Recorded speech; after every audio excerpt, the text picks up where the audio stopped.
Hey Eagles, welcome back to another episode of the Avion broadcast. I'm Dominic Popolo. And I'm Josie Galato. I hope all Eagles enjoyed their spring breaks this past week.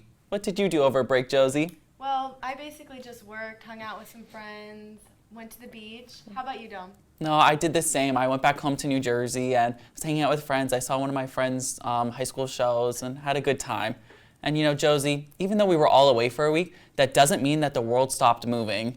Let's go to Aki to hear about all the breaking headlines that you might have missed over break.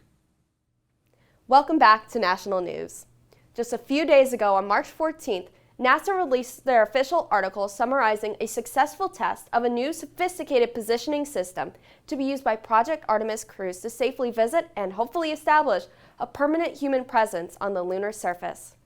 The Lunar Node Demonstrator Payload, or LN-1 for short, was launched aboard the IM-1 mission on the Nova Sea lander named Odysseus, which you might recall this as being the same mission that launched Embry-Riddle's EagleCam payload to the moon as well.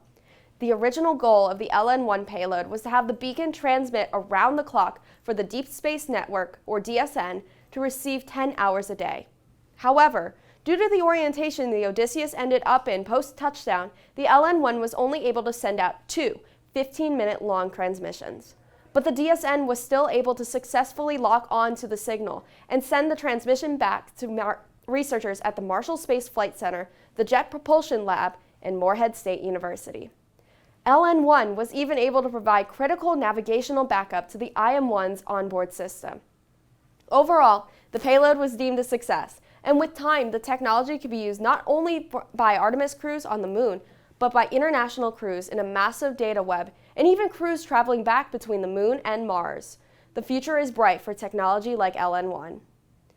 Whether you were all for or against the Supreme Court's controversial decision to overturn the abortion rights protections under Roe v. Wade in 2022, there's no doubt in the eyes of the Democrats and the Republicans that the debate is bound to play a key factor in voting choices this fall. Reproductive health care is a complicated topic, and it's already playing a significant part in the campaign for Republican candidate Sam Brown in the U.S. Senate from Nevada.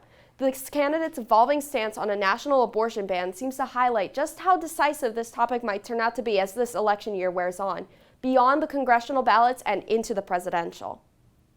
The current administration in the White House has also been seen escalating its defense on abortion rights before this fall election, with Vice President Kamala Harris visiting a Planned Parenthood clinic in Minnesota. Now, no matter which side of the political spectrum you swing, reproductive health care rights will be taking a spot center stage during this election season. I'm Aki Olszewski, and that's a wrap on the major headlines this week in your national news. Thanks, Aki. Now that everyone is back, all the Embry-Riddle planes will be back up in the air. So let's head over to Joey to hear about updates from the fleet. Hello Eagles, my name is Joseph Colangelo, and today I will be your guide to the world of spaceflight news. So, after the incredible last few weeks we've had with Embry-Riddle landing a payload on the moon, it's good to finally be getting back into the excitingly routine space news of the world. So, let's get into the launches for this week. On March 21st, Rocket Lab will fly NROL-123, a mission for the National Reconnaissance Office nicknamed Live and Let Fly. This will be Rocket Lab's first launch for the National Reconnaissance Office from the United States, after previously launching 4 NRO missions from Launch Complex 1 on New Zealand's Mahia Peninsula. Soyuz MS-25 will blast off from the Baikonur Cosmodrome in Kazakhstan later that same day. MS-25 will be carrying 3 Russian cosmonauts to the International Space Station for a routine 6-month crew rotation along with roughly 7,000 kilograms worth of supplies and scientific equipment. And in the world of space, we have some worrying news about NASA's Orion program. The Orion capsule, which is NASA's next-generation crew capsule designed to take humans back to the moon throughout the late 2020s, has had a fault found in its side hatch. NASA has discovered a number of issues in the design of the hatch that could potentially stop it from opening in off-nominal situations. This is, of course, a considerable risk to any human occupants, and NASA has said that the issue is not very concerning, and that they are working to fix the issue as soon as possible for the launch of Artemis II in September of 2025. And coming off of that, we have some more NASA news this week, and it does not get much better. NASA has decided to cancel the OSAM-1 satellite servicing technology mission. OSAM, which stands for On-Orbit Servicing, Assembly, and Manufacturing, was being developed to refuel the Landsat 7 spacecraft and perform an assembly of a Ka-band satellite communications antenna on board the spacecraft in orbit. NASA has stated that the program is being canceled due to continued technical, cost, and schedule challenges and a broader community evolution away from refueling older spacecraft. The original budget for OSAM called for $626 million in funding.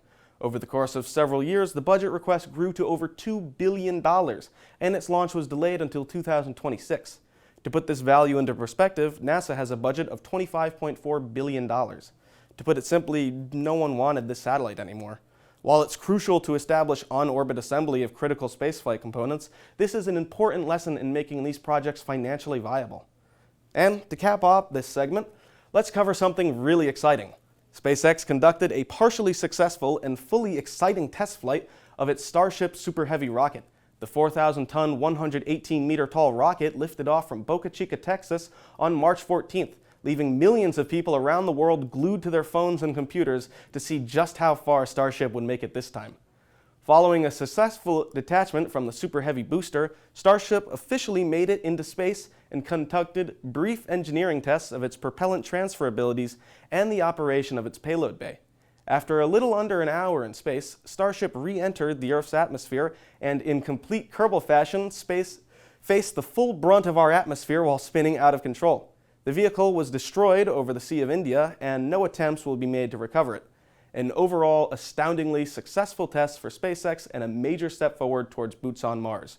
Go SpaceX! This has been Joseph Colangelo for Fleet Updates. Stay curious, Eagles.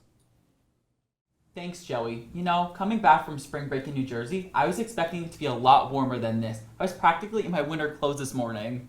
Me too. I was at the beach enjoying the sun over spring break, but now I'm freezing. Jillian, do you know when we're going to experience our next springtime warm-up? Yeah, Dom, temperatures are definitely on the cooler side, especially if we're comparing them to spring break. Temperatures were around the 80s, but two things. One, this is not going to be around for long, and two, we are not the only ones experiencing this cold weather. We've had a few cold fronts make their way on through across the nation, and the highest temperature is not even out of the 60s, 69 in Miami. Around us, however, we're in the 50s. That is going to be climbing throughout the day, but I don't see it getting out of the 50s or low 60s with a relatively low dew point and very high visibility. So nice clear skies, not too many clouds. And here's the cold front that is contributing to all of our cool weather, just pushing off the southeast of Florida, but that is going to be dominated by this high pressure system that's going to be making its way on through, contributing to the nice clear skies that we have today and into the coming days. But into Friday, not going to be seeing too many clear skies as we have very strong storms that are going to be making their way on through. It's a weak cold front, so maybe dropping our temperatures just a little bit. We are going to be seeing a lot of isolated thunderstorms, possibly isolated tornadoes, so definitely a day to be weather aware. So summary for the week.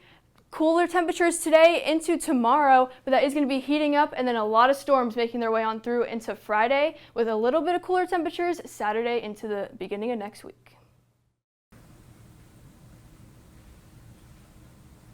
Thanks, Jillian. I can't wait for temperatures to get warmer so I can go back to the beach. Yeah, I can't wait for that too. Moving on to sports, the Embry-Riddle Eagles men's basketball team was defeated by the Nova Southeastern Sharks Sunday night in their fourth NCAA Division II national tournament. The Sharks, who are the #1 team in the division, started the game off with a 13-point lead, causing the Eagles to play from behind for most of the game.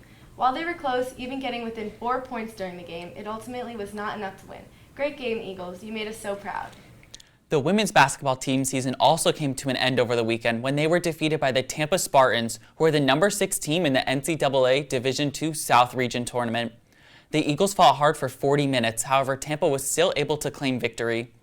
This season ended at 20-10 for the Eagles, only the second time in the 9 years of women's basketball here at Embry-Riddle that they finished with a 20-win campaign. Congratulations on the accomplishment. Wow, I need to make sure to check out a basketball game next year. They seem like so much fun. And do you want to know what else is fun? Are you going to say the Shark fact of the week? How'd you know? Just a hunch. You really like trying to find out what it is. Yeah, I mean, I haven't gotten it yet, but one of these days I can feel it. Well, tune in next week to see what the Shark of the Week was. And when I do guess it, I just have to remember to email the Avion, because if someone guesses the Shark of the Week, they win a prize. That is so exciting. If you win, you have to let me know. Oh, of course I will. And with that, I'm Josie Galato. And I'm Dominic Popolo. We'll see you next week on another episode of the Avion broadcast.